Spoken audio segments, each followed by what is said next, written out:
Throughout its history, NASCAR racing has been filled with innovators. None have been able to match the ingenuity and genius of one man, Smokey Yunick. His name may bring a smile to many mechanics' face, but his legend has been an inspiration. Hello and welcome to the Men Behind the Wrenches. I'm Jeff Hammond. Mechanically, Smokey's passion for the automobile led him to create many parts for racing. He developed these innovations right in his famous laboratory, the best damn garage. The Mariners are going for their fifth win in as many games. Hi everybody, I'm Dwayne Kuiper with Mike Krukow, just moments away from MVP Baseball with EA Sports. Starting the game for the home team, Wade Miller. This matchup features the Seattle Mariners and the Boston Red Sox. He dropped out of high school when his family fell on hard times, and even lied about his age to get in the Air Force. Smokey piloted B-17s during World War II. It was during this time in the service that he educated himself. In the Air Force, I spent a lot of time. We didn't have any good, dirty books to get, but I got physics and chemistry books, which is my second choice. And I found the physics very intriguing. Yeah, in other words, I was quite shocked to find out that what seemed so complex and complicated to me was actually so very simple if you studied it from the ground up. When Smokey returned from the war, he spent a short time in New Jersey before heading to the warmer climate of Daytona. It was there that he got his first taste of auto racing when a friend, Marshall Teague, introduced him to the sport. I got interested in stock cars because it was the only game in town here in Daytona. And there was a lot of history here that was rather interesting on the records on the beach, and the stock cars was available to me to work on. And then the rules, I guess, themselves made the stock car thing intriguing to me because I didn't race like anybody else. The people I raced against was Mother Nature, gravity, centrifugal force, trying to go the furthest distance on a given amount of fuel, trying to get the most power out of a certain sized engine. Upon his arrival at the beach, Smokey found a location to work on his cars and a slogan that would be synonymous with him for a lifetime. When I first come here, all the garages had a slogan back in them days, 47. And so I finally think there's something to call this place, so I got the name patented with the copyright of the state of Florida, and it's been that way ever since. Smokey was a character because he had the big patch on his back. It said Smokey's best damn garage in town, and you know, just to see the word damn back then was something. Smokey's cars came out of the best damn garage in town and were about to create an auto racing legend. This ain't no damn romance. It's Smokey, widely acclaimed autobiography.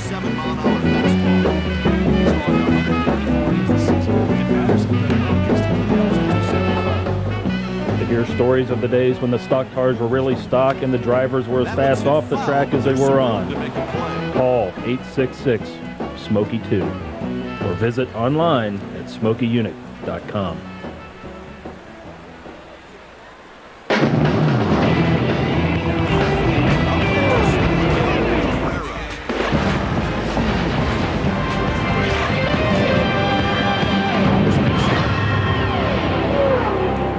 Stock car racing was just heating up when Smokey settled into Daytona Beach. Early pioneers like Marshall Teague, Red Byron, Ken Flock, Curtis Turner, and Fireball Roberts were stirring things up at the beach. Smokey anxiously set out to make his mark. In those days, the rules were pretty equal. In other words, if you run a Ford, you wasn't allowed to do anything, or an Oldsmobile or Hudson or whatever. So if you were to run faster than someone else, it would have to depend on the ingenuity, I think, because the rules held you very tightly. Actually, when the race was going on for years, we raced by a stopwatch. I decided how fast we'd run a lap, given lap, and then sometimes it would adjust it in the race. And we might be leading or we might be running 12. But if, for example, at Darlington, if the initial 50, 100 laps was, in my opinion, too fast, we decided before the race how fast we were going to run, assuming that I always felt like that it was very foolish to race any particular car until you got down to the last 50 miles. There was no manufacturer allegiance in those days, so Smokey looked at every make for an advantage. You know, I'm on a Hudson one day, a Chevy the next day, an Oldsmobile the next day, a Packard, a Buick, a Ford, and we're jumping all over the place. Remember I told you we'd go drive the cars and off the showroom floor and then pick what we thought was the fastest car. So if we were running Ford last year and we thought Oldsmobile was faster this year, we switched. We didn't have any lead to anybody. We just interested in getting what was the fastest. Smokey's search for an edge paid off.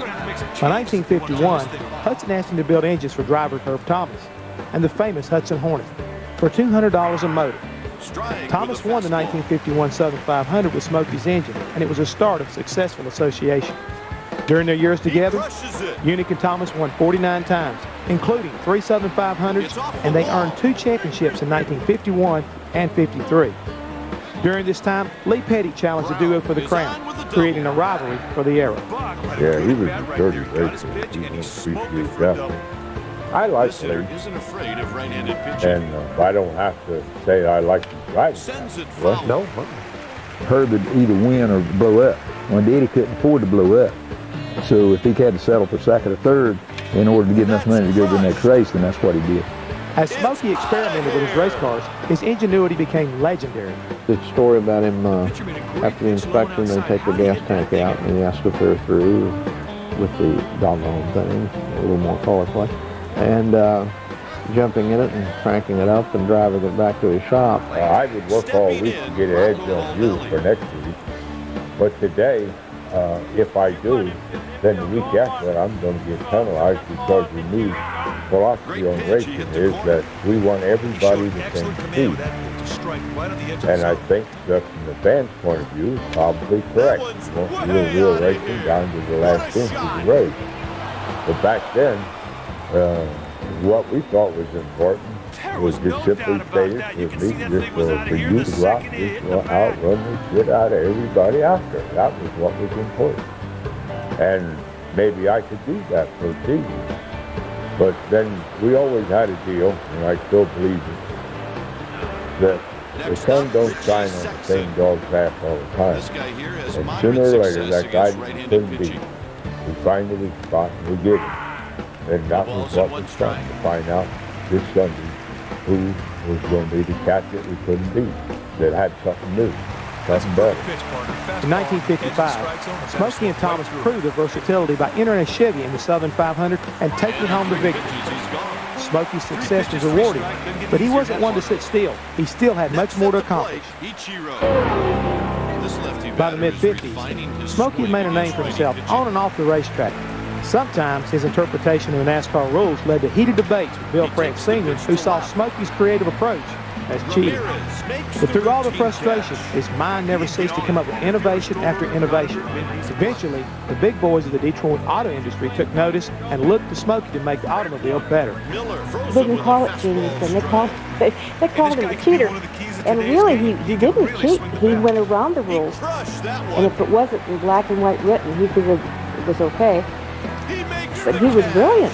He changed the way our cars are today. So his genius, which started with the racing, trying to get around the rules to make the cars go faster, actually helped the cars. They're not stock cars anymore, but at that time they were. And some of the things that he developed, we still enjoy. By 1956, the Unick-Thomas relationship was cooling off. After the beach race that season, Smokey fired Herb and hired Paul Goldsmith to drive his car. 2 years later, Goldsmith won the famed beach race in a Pontiac for Smokey. The driver that impressed me the most was Paul Goldsmith. Yeah, he had the most natural talent of any driver that I've ever been around.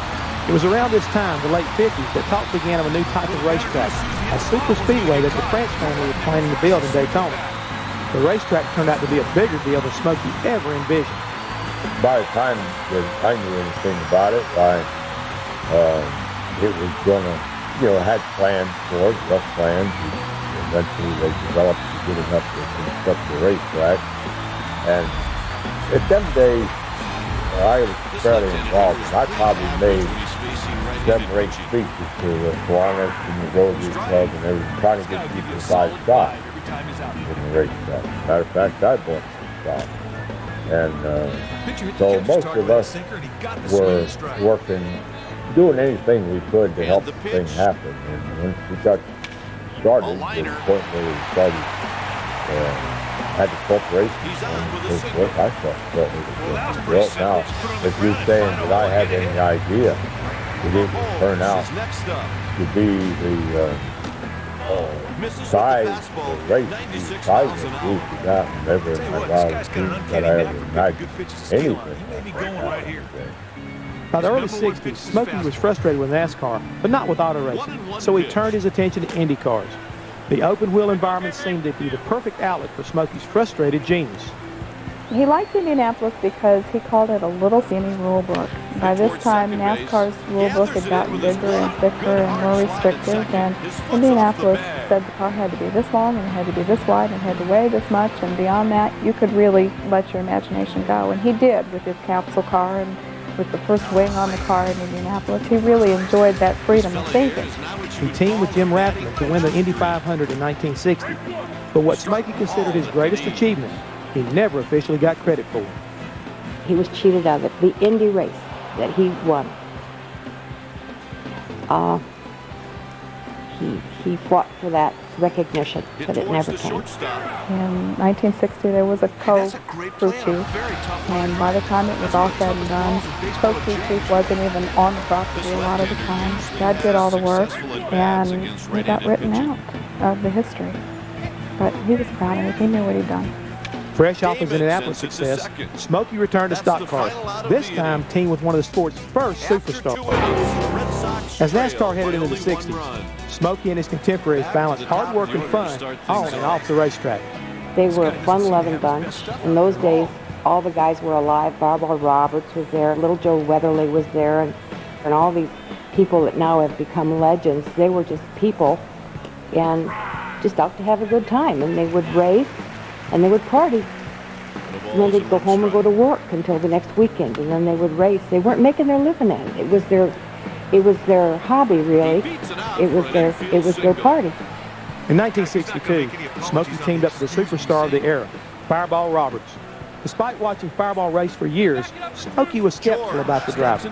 I didn't particularly like Fireball, as we raced along and rocked along, and Fireball moved from modifieds into stock cars. It was obvious to me that he was very good. He could have been a very good stock car driver as well as a modified driver. As a matter of fact, I felt like he was about as good a driver as there was, and possibly better than most. And so since we lived in the same town, we eventually got hooked up and run together. We probably would have run together a lot more earlier if I had liked him personally. Then I finally got to know him. Fireball was a loner. And unfortunately, so am I, and we did not get along the best. But then, we got along good, but we were never real close friends. For example, Paul Goldsmith and myself, we were very close friends, and still are. Herb Thomas and I had a lot more easygoing relationship than I did with Fireball, and so that's what held it off for some time. But once we got the racing together, I understood in him, I understood his abilities and so forth, and I think he understood mine, and we finally got to where we were able to make a team. I don't think Fireball thought Smokey had the best handle in the world on handling. And a lot of that was, there were some occasional discussions that got a little heated between Smokey and Fireball about, handling the car. I've got to turn the thing, Smokey. It can't just go down the straightaway. And, but together they were a fabulous team. Roberts raced the wheels off of Smokey's Pontiac, winning the coveted Daytona 500 in 1962. Roberts took 9 poles and 3 wins that season, finishing 8th in the point standings. By 1964, Smokey dabbled in all forms of motorsports. He and Roberts had split up as a team, but continued to be friends. During that season, Smokey sensed that Fireball had lost some of his desire. We had the capsule car at Indianapolis, and I was having trouble up there, and Fireball come to see me just for the Charlotte race. And he would, if the truth was known, he would like to have not run the Charlotte race. He told me that he had a contract with a beer company, and that would be his last race. He wouldn't even finish the season. And then I discovered, and I think he came purposely to tell me that I was right and he needed to get away. And I said, well, you wouldn't be no worse up here driving the Capitol car. And asked him if he wanted to drive it because we had problems with what was going on there. And he said, no, I'm going down and run that thing. And I'll see you after it's over. And then, of course, you know the rest of the story. Fireball was seriously injured in a fiery crash at Charlotte with Junior Johnson and Ned Jarrett. He never recovered. Oh, he was grief-stricken. He really was very fond of Fireball, and he had felt that Fireball's racing career was over. He had a thing he called seat gap. When the driver was driving, he should be relaxed. And once they started to lean forward and grip the wheel, if there was that seat gap, that meant to him that they were nervous. And he watched that, and that meant to him they were not as comfortable in the danger they were putting themselves in. Through the 60s, Smokey continuously tested his ideas in stock cars and other forms of racing, always challenging the boundaries of the machine and the rules of the sport. One big laugh I got out of Smokey was running the Trans Am car up at Washington in New York, and this was 1969 and 1970. He came in, he had in a Camaro, and he pulled in and started unloading and all this. I walked around and, I said, Smokey, you got trouble. He said, what do you mean? I said, you never get through inspection. What are you talking about? I said, I'm telling you. But when they went over there and started through inspection and all these college boards, they'd go around and get all these college kids, and they'd go measure all these street cars up, and they come and started measuring all over Smokey's car, and he just went in orbit. He couldn't stand it. They finally, they told him to load it up. He didn't get to win. But Smokey was a competitor. I enjoyed winning. I was proud of winning. But that was yesterday. To me, every race that ended, 10 seconds after it was over, it's ended, it's finished. And to me, what was important is what the hell are we going to do next Sunday? I was proud that I won this Sunday.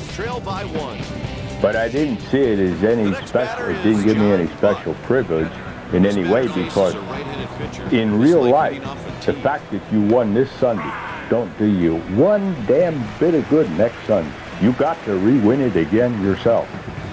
In 1969, a frustrated Smokey Yunick walked away from stock car racing, only to dabble in it for Despite his retirement from NASCAR racing, Smokey continued to develop new ideas for the automobile industry. I think people are surprised to find out how funny he was, how insightful he was, and how forward-thinking he was. He was involved with energy conservation and alternative energy when it wasn't trendy or politically acceptable to do so. He was worried about preserving the environment, not just for his grandkids, but for generations to come. He was also very concerned about the safety aspect of NASCAR, and well, in racing at large, not just NASCAR. Smokey's genius was truly ahead of his era. Many of his innovations are still used in race cars and in the automobile today. He created so many different innovations in the sport, and also was very innovative and creative in circumventing rules. He found the gray areas or the white areas between the black letters that weren't covered and took advantage of it. He didn't read the rule book and say, okay, 2 and 2 is 4. He was going to add up 2 and 2 and make it 5. I mean, he always went a little bit further than, but that was the ingenuity. There was nobody, I think, that in his time that had the horsepower and engine. He was a real innovator. He seemed to set over that and figure out what he needed to do to get around the rules that we had. And most all of them tried to fudge around the rules, and they had a lot of rules that you couldn't get around back then. But it took a lot of work and knowledge on what you were doing to break that rule and still be legal. He's one of those people when you say he did it all, well, he did it all. I mean, he's one of those people that when he walked through the garage area, kids that didn't really know who he was, but they asked a question, and all of a sudden the guy would say he was the best at one time. And that's pretty much what Smokey was. Here's a man who will do things that you've never thought of, and he will do things with a gusto that you've never seen. So, and then he can talk about them in a colorful way that is just uniquely his and just inject so much flavor into the sport and, of course, into his reputation. Smokey was just one of the absolute greatest people that ever happened in NASCAR. What he crammed into his lifetime is beyond belief. He didn't waste a minute. He lived for the day, and he thought about tomorrow and planned, but he was in the moment. And he got more in his life than most of us ever can shoehorn in. It's just unbelievable what he did. He loved it, and he lived it, and he enjoyed every minute. For Smokey, there's only one way he wants to be remembered. That I was on the level, that it's agreed that I was a straight talker. Ground ball hit down the left side. It was agreed that I wasn't a bullshitter. And it was agreed that I gave a little as well as taken. That I tried to put something back in the deal. And that it's agreed that I was serious about what I was doing. I wasn't looking for ink. I wasn't looking for a big name for Smokey. But I did what I did because I believed in it, because I was interested in it, because I enjoyed doing it. And hopefully somebody else got something out of it besides just the work that I did. And that would suit me. After years of challenging the rules and coming up with solutions, Smokey may have retired, but he continued to think of ideas to make cars safer and faster. Even after his death in February of 2001, many young crew chiefs continue to carry on Smokey's legacy as they search for the winning edge. The men behind the wrenches, I'm Jeff Hammond. Thanks for joining me. 1 ball, 1 strike. Benson hits this one to second. They turn two. There's a crazy one. They turn a sweep into play.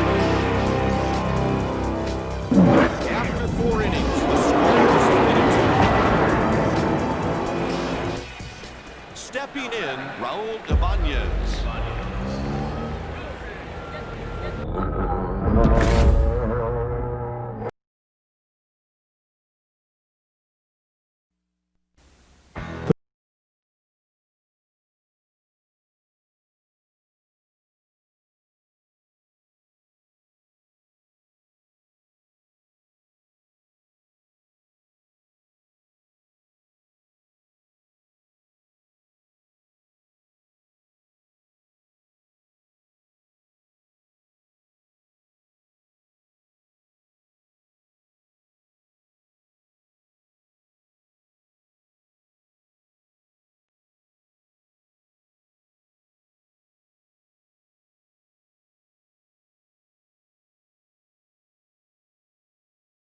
Whatever. I mean, if this was a trend, Kyle was just going to do whatever. I mean, Kyle never went along with the crowd. You know, he played football, basketball, baseball, and golf. Fly ball hit deep to center field. Damon makes the routine catch. Did a nice pitch there to get the fly ball. Nice work. He had been to Georgia Tech, then to Carolina, then he jacked that one way back and gone. Probably had some athletic ability, but I did not have. Hey, Kite, there are not too many ballparks that would have held that long. I didn't like getting hit. If he wasn't going to college, we wanted him to go to a business school. So we sent him to a business school, and he must have went for maybe a month at the most. And one day the lady called and she He's said, going back at the track, the wall, just missed a home run. He's not interested in this business school. So George has himself a 2-base hit. Next up, Adrian Beltre. One day I just woke up and I knew more about racing than I knew about anything else, and I'm lazy, so I just went the easy way. Change misses downstairs. He's got a lot of talent, but his daddy was Rich Petty. Sometimes I look at him and I feel like that he got hit weakly towards the first baseman. Curves foul. His intentions were to go at it, and he might not ever be as good as his daddy. But I think pitch taken for a ball. Almost as good. Well, he definitely felt the pressure of being Richard Petty sent. All the expectations were that he's going to start where his dad is and go forward to that. He goes out to right. Line sharply. That's a base hit. That one's fair. And a run scores. That's an RBI double. Hey, he does a great job of knocking the run, and look at this. They're still threatening. His first win. He made a phenomenal first impression. Stepping in with a double already, John the Buck. toll of running 2 cars full-time during the team. Kyle couldn't win, and the King had stopped winning. Then Dale Inman, Richard's crew chief. He hits it hard to the third baseman. Quit Petty and got him. You know, we've been not doing as good as what both of us were going to do as far as winning races, and we just said, okay, this time I need to see if I can do something. That good for the Mariners in the 5th. Going into the bottom of the 5th, the score is 5-2. Next at the plate, Johnny Damon. It wasn't all a business. I mean, it was a lot personal, too. I can remember when Dale left. Daddy Takes a tailing fastball. Sometimes you try to make a hitter chase your pitch. It's exactly what you saw just right that there. morning that you go through when you lose somebody. It was bad. It was a big void because we Up the middle.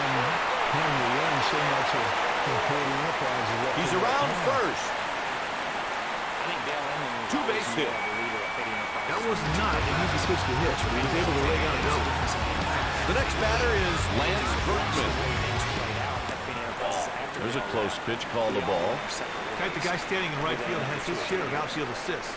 Look for the runner to stay at third if it's hit to right. 1 ball and 1 strike. When Dale Inman left, the downfall was fast, and success came to a standstill. No swing. He better got lucky there on that check swing call. The reality was the team was short on leadership, short on horsepower. Baldelli should have no problem. The catch is made by the center fielder. The runner advanced to third on the fly ball. Kipe, this dude did not bring his A game in, but hey, in fairness, he can't be on all the time. Stepping up to the plate with a single already, Miguel Cabrera. The team achieved. It was bad. A deep fly ball should be good enough to score that runner on third base. Hit towards second base. He was the scapegoat for the whole deal. They come together at home, and he's tagged out. Man, did he get smoked on that one. Great job to even hold on to the ball for the out.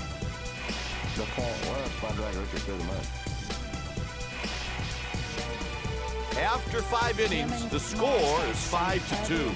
Differences after that. Up next, Rocco Baldelli. Against righty pitchers, the batter is nothing to write home about. Hit towards first base. In foul territory, makes the catch. The Mariners have a righty throwing in the bullpen. Stepping in, Richie Sexton.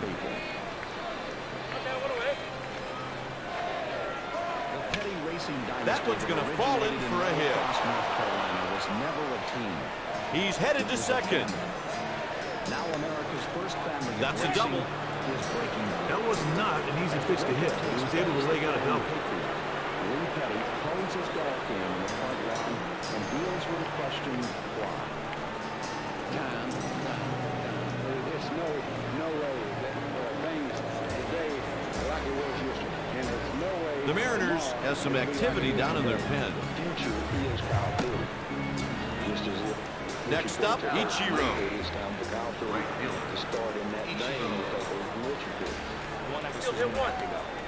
Either Richard Petty was going to have to go or Kyle Petty was going to have to go for the company to survive.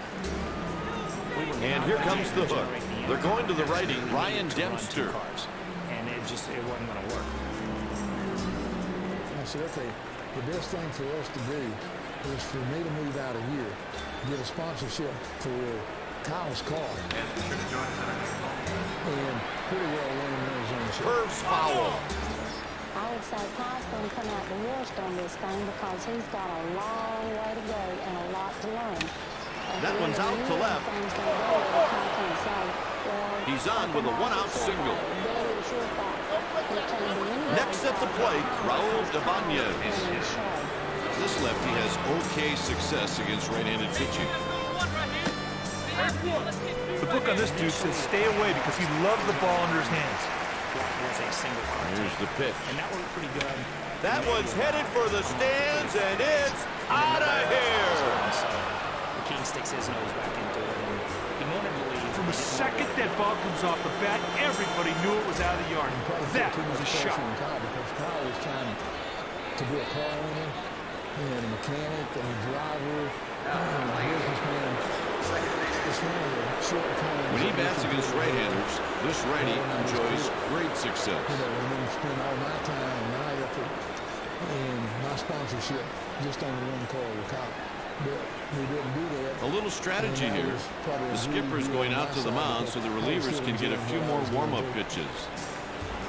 Partner, I don't know what they talked about. It just seems like the pitcher has regained some serious focus. The team continued its steady, unceasing decline.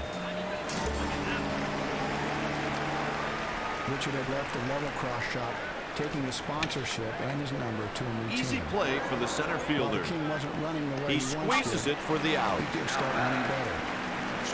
Winning his 199th race was already the most in NASCAR history.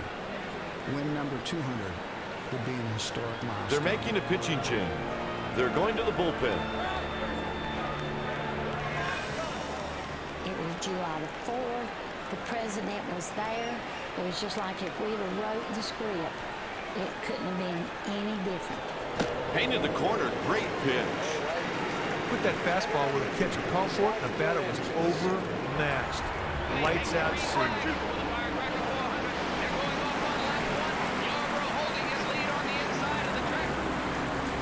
A three-pitch strikeout. After 5.5, the Mariners lead by 6. And that was Kelly over.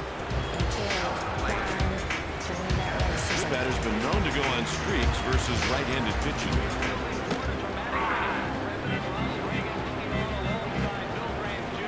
Oh, 1. They check with the first base umpire.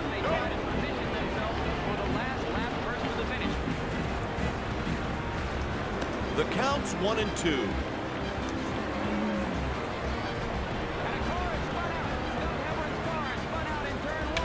He goes out to right.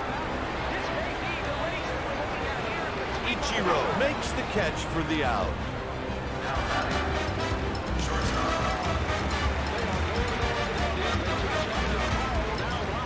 It's Richard Petty by a foot. Petty wins his 200th career NASCAR victory.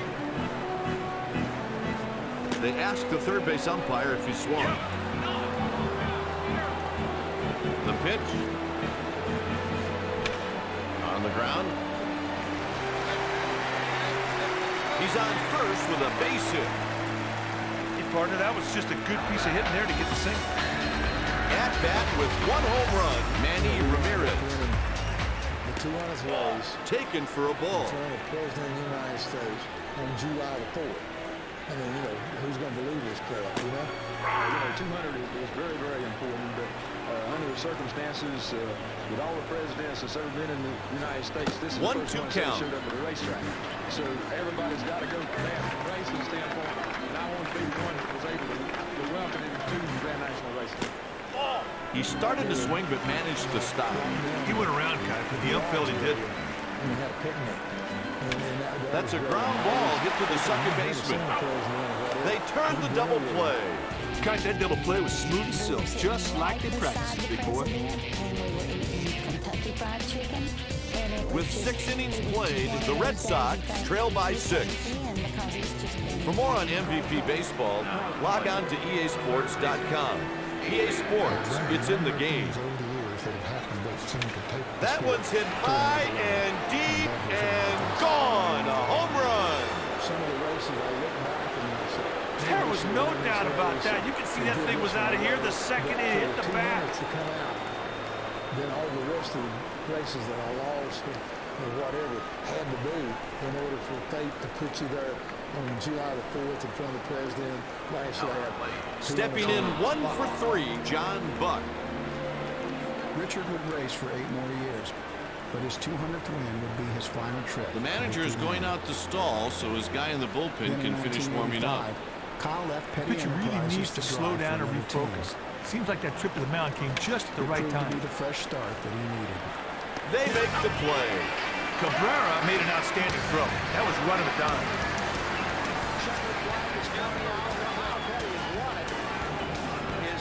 First pitch.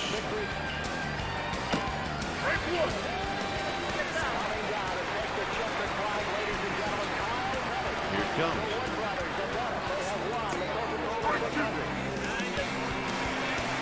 Away from the family business, Kyle finally had the chance to forge his own identity. Fastball is in. He could not be his own person and do his own thing. If he refused to sign an autograph... Down he goes on strikes. Well, he's not like his daddy. Every once in a while, you just got to reach back and come up with a good strike out there. Because he doesn't want to be like his daddy. The next batter is Rocco Baldelli. I didn't want to be a clone of my father either. Okay, so I understood where he was coming from. That was one of the a pitching change will be made. They're calling for a reliever. Earrings, you know, doing everything different than what his father did. So that it was Kyle Petty. It was not Richard Petty's son. It was Kyle Petty. Here's a man that drives a Thunderbird. He came up with it. He flips it to the pitcher covering.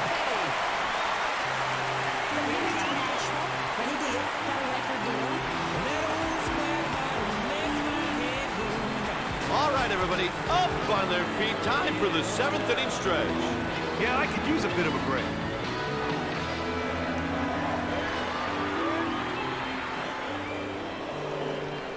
Well, that's just his difference. He wants to be different. Leading off the inning will be the 7, 8, and 9 hitters.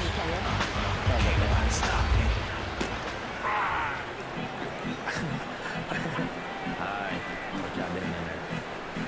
He just wants his own. Hit towards the shortstop. And I think anytime you have a and he makes the play. This guy's got some kind of athletic ability. He has one son. That son has a lot of expectation. And so I have Mahomes takes one inside. For that part for Kyle. Missed in off the plate with the sinker. It had taken Kyle 6 years to win his first Cup race. Pitch taken for a ball. 6 seasons, he won 4 more. It should have been considered a solid career. Takes the walk. Looks to me like he tried to expand the strike zone there, and neither the batter or the umpire went for it. Back at Petty Enterprises, Richard and Doyle reunited, but there was no recapture in the past. Race after race, season after season, the team continued to finish out of contention. There's a strike, the slider. They set that defense at double play depth. If you can get a ground ball right here, they might get 2. On the track, nobody feared him. There's a line drive. They began to fear for him. He's on first with a base hit. He kind of good work there to get the runner in score position. He's got to report that runner will not be around in third when they hit the right field. That guy out there's got one of the best arms in the league. He checks his swing. I don't know. I thought he would just race forever. Pitchers ahead, 1 and 2. He's just worn out. He's wasted. And that's unfortunate for such an incredible competitor like Richard. There were some people that thought that he should hang it up. And the roles here that people have a tendency to remember. He's on with a single. The best thing you did. And you don't want them to remember you as a has-been. Sometimes I would get really upset and I'd say, have you thought about quitting? Have you thought about getting out of this? And he'd say, up next, Lance Brookman. Pitch taken for a ball. If he can hit the ball deep to the outfield, they'll get a run. That's not a swing. He checked it in time. Pitcher looks a little annoyed with that call, Kyle. He sure thought the batter went around, and I agree. You could only attempt fake so many times, and then something would happen. He walked him with the bases full. Oh, pardon me. That's a terrible time to be walking hitters.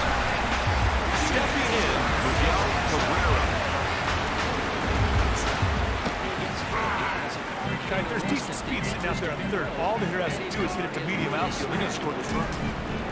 Ball. Out of the zone. That's a ball. Richard Petty's flipping.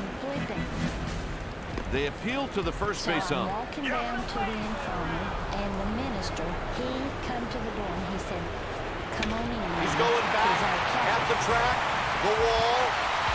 In deep trouble as it bounces up against the wall. Closed circuit TV. And all I could see on that screen was that call. A bases clearing triple. That was an impressive triple. He hit the ball to a good spot, put his head down, and just kept on running until his base coach said, "Stop." And the other man looking at the stadium. Here somebody coming in. She'd been crying. The wreck really did look spectacular. Bringing in the righty right here is a good move because right-handed hitters can have trouble picking up his breaking pitches. You don't even have a clue how frightened I was because I thought that was the time. And make sure you check out our next home that you game were for the done. Classic Car Revival, brought to you by Dealers No Substitute. Now underway. After 4 decades, 1992, Takes Richard's a last pitch just season. off the plate, 1-0. All he needs is a deep fly ball, and they should score a run. 2 balls and no strike. The first star who had spent his career staying in touch with his fans. Inside. Here's the pitch. He walks him on 4 pitches. Walks always seem to come around to hurt you. He falls behind the batter and just never gets back into the bat.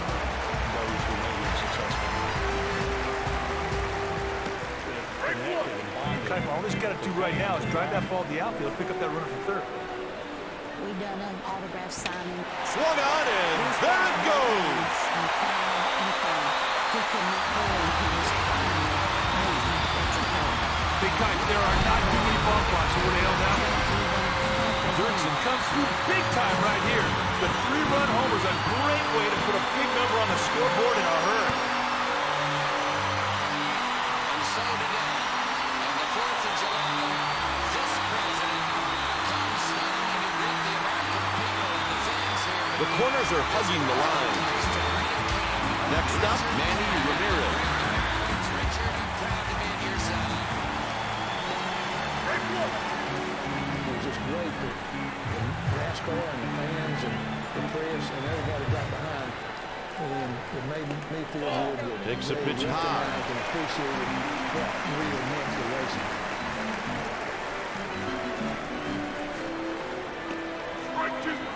He's batting .309 with 11 long balls and 56 runs batted in. It's the final race for a guy who started his He strikes out swinging. Hey, sometimes you make a good pitch, and that was one of them. Big strikeout there for him.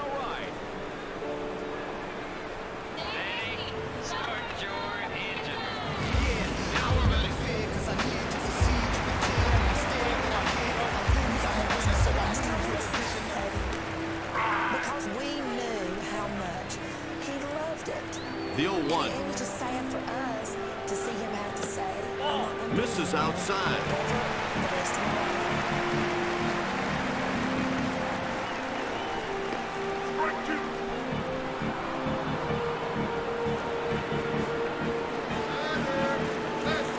He goes down swinging. The very last race that we ran, got in a wreck. It's dead even, and we have 2 innings left to go. Just so that I could say and they could say. Stepping in 2 for 3, Richie Sexson. And Richard Petty is taking one final lap around this racetrack as the fans salute him and his career comes to an end.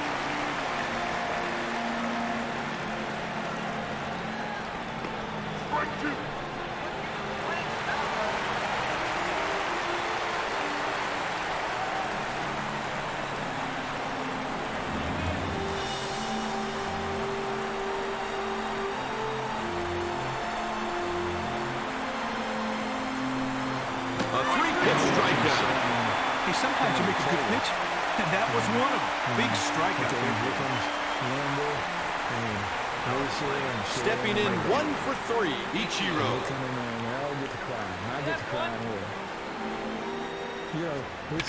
It's hit out to center. Damon should have no problem. The Mariners have someone up in the bullpen. Get a nice pitch there to get the fly ball. Nice work. At bat with 3 runs batted in already, Raul Ibanez. After the race, they put Daddy in the back of the convertible, and Mama was sitting beside him, and they did this lap around the track. And with that, the side is retired. The score is tied. Relief, joy, you know, it was like... Mahomes will hit next. This left-hander is solid. He's a solid hitter. We did it. We spent our entire life sticking together, raising a family, doing something he loved. And the most awesome thing out of it was he was the best there ever was and ever will be. The delivery. Out of the zone, that's a ball. Look like the pitcher and catcher have a strategy in mind. So far, the batters are taking these pitches. A liner. Richard's final season was ironically He's on first with a base hit. They're setting up the lefty to face the righty. And winning championship contention. But his success was overshadowed by the King's retirement. 15 years and 8 rings after leaving, Kyle returned to draft. Right now is where you see the managers feel spinning to bunt or not to bunt. Okay, this guy right here's got some kind of big league pop. You got to be careful where you pitch in. Until he decided he was going to He be dives and makes a fantastic catch. could not conquer. All they need is a base hit and a go-ahead run should score from second. Never conquered it like his daddy. He had pure talent, and I won't say it was wasted. I just say that he never developed. Stepping up to the plate with a single already, Johnny Damon. If the hit goes to right field, they may not want to run. The right fielder's got a cannon for an arm. Because I never came to the sport to say, I'm going to make it in this sport. I've got to make it in this sport. I looked at the sport a little bit different. I grew up in rural North Carolina. Hit on a line the other way. Farmers, people with tobacco farmers. And He's on his way to the plate. That are fourth and fifth the go-ahead run scores. That's a nice at-bat right there. He got that run home and he ended up in scoring position himself. And it was my job to keep the business and keep the Petty name alive.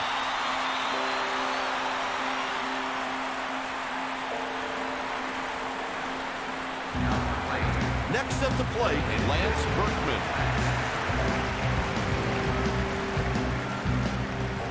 That fellow that Kyle is holding is a fourth-generation Petty. That's Adam. We went to a lot of races together. He's batting .282 with 22 home runs and 70 runs batted in. We went to Martinsville. My career was taking shape at the same time my family was taking shape, and they went as much as they could go. The home plate ump asked for help at first. And that was long trips in a car, and then you sit in an infield in a car with no potty. And for me, as a wife, it's the same thing as it is for This you. guy already has a single, triple, and home run. He's just a double away from He puts him on intentionally. They're obviously afraid of his big bat, so they'll put him aboard.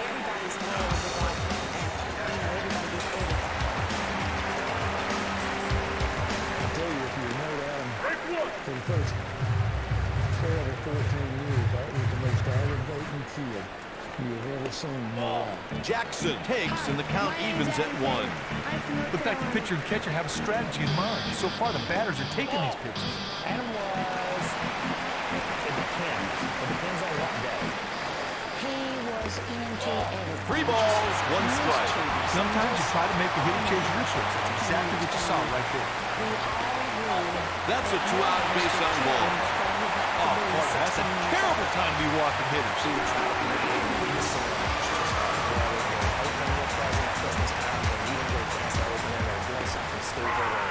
Whatever it may be, he was that kind of kid. When I look back, he never really got in bad trouble. And a swing. Just Hang in the middle. bad at him, where you wanted to just pinch his head off. There's a close pitch, called the ball. The ball is hit up the middle. A run crosses the plate. That single drives in a pair. Hey, partner, nice base running right there to score from second on the single. You've ever seen in your life. We can remember when he I'm like 14 or 15 years old and said, that's it. I want to be a race car guy. In his mind, there was a focus. In his mind, there was a focus. The next batter is Manny Ramirez. Pitch misses. The fact the pitcher and catcher have a strategy in mind. So far, the batters are taking these pitches. His first ASA race.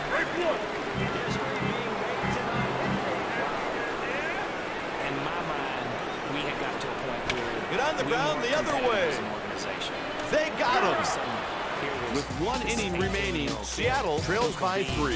the fire plug that kickstart Petty Enterprises. Back to the top of their lineup. It's the last inning, and it's still anybody's ball game. The bullpen is stirring, so he just wants to come out and give the bullpen some more time. I think that mound visit just jacked that guy's rhythm. Bringing in a righty to face the right-handed hitter is a good move, partner, because it creates a mismatch in the pitcher's favor.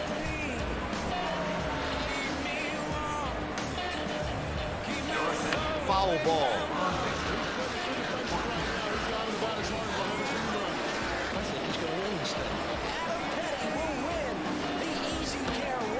Taken for a ball.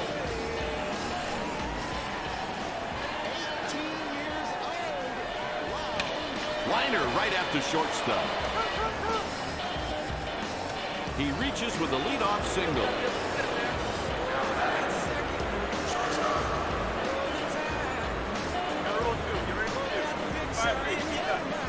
Right at the knees for a strike. He was confused up there. Just look at that swing. Kyle was too, and I mean, if he'd won the Daytona 500, back up the middle. in his career, it wouldn't have been any bigger win. Caught by the second baseman. Made a nice pitch there to get the fly ball. Nice work. Up next, Adrian Beltre. It's good to know that somebody's going to be winning some races that has the last 130 for a long time to come. He pulls a line drive. This is the And the game is over. This is their future. This boy is exactly like his granddaddy. He's natured like his Keith granddaddy. Fulk gets He the drives save. like his granddaddy. The Boston Red Sox win it by 3. I've always looked at Adam different than I looked at Kyle, because Adam wanted to be a race car guy. He made that commitment. Adam was going to be the thing. That was when I probably began mentally to take myself out of a race car and say, okay, it's time for me to get out of a race car, because this is this kid's time. This is Adam's time. It was just the natural progression for me to become an owner and him to become a driver. Is your dad being as active in your career as he looks like he's been? A ton. He helps me more than anything in the world. You know, he's always there for me. Right now he's over there having problems with his Winston Cup team, and he's over here helping us on the ARCA stuff, trying to get fast. You got an hour and a half practice, you wait for 45 minutes, you never even go on race practice fast enough. You know what I mean? So let it be a lesson to you. You know, I got a Winnebago, and he's got a motorhome, and half the time I never bring mine. I just room with him and stay with him, and that's pretty neat. We're like I said, we're like best friends on the road, and we share a lot together and have a lot of fun together. It's another layer to our relationship. You know what I mean? And it's a layer that I think I missed with my father. I never remember leaving the house where my father would hug me and tell me that he loved me. We weren't a huggy family. And that's the difference in our relationship compared to the way I was raised.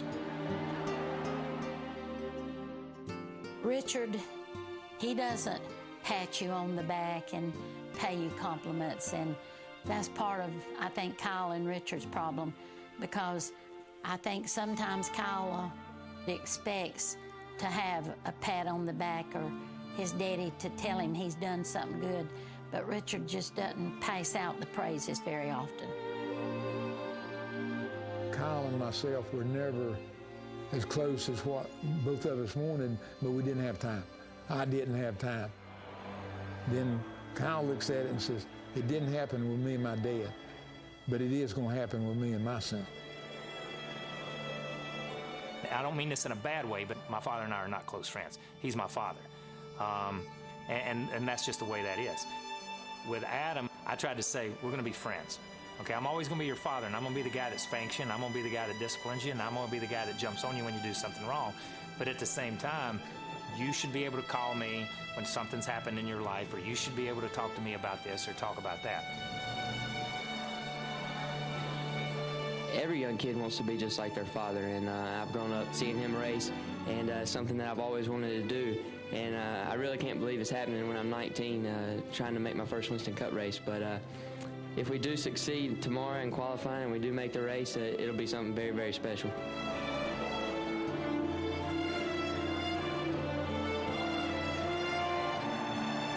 In April 2000, the keys to the family kingdom were passed to a new generation of Petty.